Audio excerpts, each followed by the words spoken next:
Welcome to doctor Raghavan channel. आज बात करेंगे किडनी फेलियर क्या चीज़ होता है। ज़्यादातर लोग ये समझते हैं किडनी फेल मतलब किडनी ख़त्म हो जाना। किडनी ख़त्म हो जाना किडनी फेल नहीं है। जैसे हार्ट फेलियर होता है तो हार्ट में मसल्स ख़त्म हो जाता है, वैसे ही कोई भी ऑर्गन फेल होने पर लोग ये ऑर्गन फेल हो जाता है, लेकिन किडनी के साथ वो बात नहीं है। किडनी समझिए एक तरह से किडनी में ब्लड को छांकता है। किडनी क्या करता है? ब्लड को छांकता है, और वो एक तरह से छकनी जैसा है। जैसे देखिए ये चाय का जैसे छकनी है, ये हुआ स्वस्थ किडनी। इसमें चाय को छांका जा सकता है, वैसे ही ब्लड को छांकने के लिए ये स्वस्थ किडनी हुआ। और इसमें जो यदि ब्लड जाएगा तो देखिए आसानी से ये जा रहा है, ये हुआ स्वस्थ किडनी।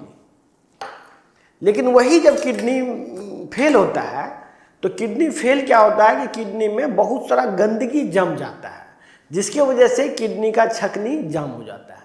इसीलिए आप सुनते होंगे कि ग्लोमेरुलर फिल्ट्रेशन रेट बोलते हैं, GFR, मतलब फिल्ट्रेशन का रेट कितना घटा है या बढ़ा है। तो देखिए इसमें जैसे ये जाम है तो इसमें अब ये स्पीड जो होगा पानी का कम जाएगा। तो किडनी का फेल होना कोई ऐसा नहीं है कि किडनी को निकाल के फेंक देना चाहिए।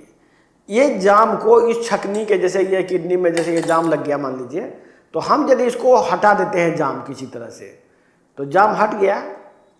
अब जाम हटने के बाद अब हम इसमें पानी डालेंगे तो वो किडनी फिर से नया हो गया। किडनी फिर से नया हो गया तो यही जाम जो लग जाता है, ये क्योंकि ब्लड छांकना इसका काम है, गंदगी को बाहर निकालना काम है। ये गंदगी के निकालने के प्रोसेस में इसमें जो जाम लग जाता है, इसका छिद्र जो कम जाता है, इसी की वजह से GFR ग्लोमेरुलर फिल्ट्रेशन रेट घट जाता है। इसको वापस से खोला जा सकता है। हम जो मेटाबॉलिक चिकित्सा करते हैं उस चिकित्सा का मूल यही है कि ये जो किडनी के अंदर जाम लगा हुआ है इसको वापस खोला जाए। तो अब ये दूसरा क्वेश्चन लोगों के मन में बैठता है कि किडनी का साइज छोटा हो जाता है, ये क्यों होता है? देखिए ये जो जाम है, ये जो मान लीजिए किडनी है, देखिए ये स्वस्थ किडनी बड़ा साइज का हुआ और वही बीमार किडनी छोटा साइज का हुआ। ये जो इसका जो ब्लड यहाँ से जो छक के दूसरे रास्ते से आता है, ये यदि जाम हो जाएगा तो नीचे का स्ट्रक्चर धीरे धीरे सिकुड़ना शुरू हो जाता है। क्यों? क्योंकि वहाँ ब्लड आ ही नहीं रहा है, वो सिकुड़ना शुरू होगा। उसी के प्रभाव से किडनी का साइज धीरे धीरे बड़ा छोटा हो जाता है। लेकिन यदि फिर से इस गंदगी को दूर कर दिया जाए तो वो फिर से वापस डायलेट कर जाएगा और फिर किडनी का साइज थोड़ा बड़ा हो जाएगा। तो किडनी का सिर्फ 5% यदि इम्प्रूवमेंट हो जाता है, हम ये नहीं कह रहे कि किडनी कंप्लीटली ठीक हो जाएगा, किडनी में सिर्फ 5% इम्प्रूवमेंट हो जाएगा तो डायलिसिस की आवश्यकता खत्म हो जाती है। तो डायलिसिस लेने का जरूरत उसको खत्म हो गया। मान लीजिए कोई आदमी डायलिसिस पर है और किडनी में हम सिर्फ 5% इसका छिद्र को खोल पाए मेडिसिन के थ्रू, तो ये फिर उसी से डायलिसिस की आवश्यकता खत्म हो जाएगी, उसको ट्रांसप्लांट की कोई जरूरत नहीं रह जाएगी। जो लोग किडनी का डायलिसिस अथवा ट्रांसप्लांट का बिजनेस करते हैं, उसके लिए यदि कोई आदमी का किडनी ठीक हो जाता है सपोज, और डायलिसिस नहीं लेता है, तो एक पेशेंट 20 से 25 हज़ार रुपया पर मंथ वो डायलिसिस वाले को देता है। और प्लस बीच बीच में ब्लड चढ़ाओ तो बेहोश हो जाएगा, तो ICU में रखो, तो ऐसे करो, तो ज़मीन जाल बेच के अल्टीमेटली वो डायलिसिस वाले सेंटर वाले को वो देता है।